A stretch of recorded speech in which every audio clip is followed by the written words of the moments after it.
Hello दोस्तों, प्रणाम। Radhe Radhe. Sheela Tiwari official channel पे एक नाच गीत गाओ जाती। आपको कैसा लगे कमेंट करना, लाइक करना।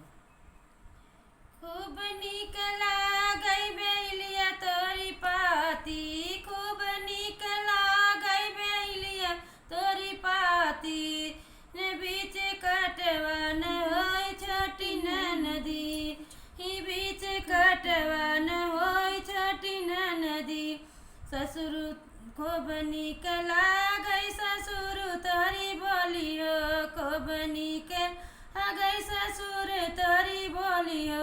जौने घर ससुइया न होय छोटी नदी, ने घर ससुइया न होय छोटी नदी।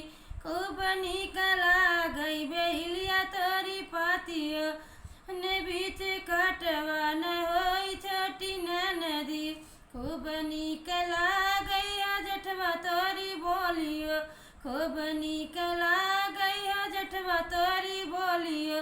जौने घर जेठनिया न होय छोटी नदी, जौने घर जेठनिया न होय छोटी नदी।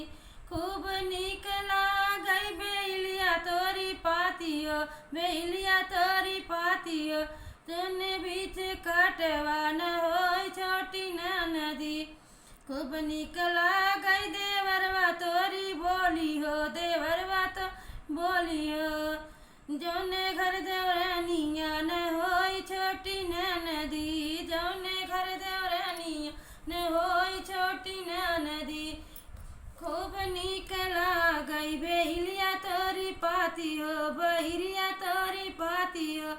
जौने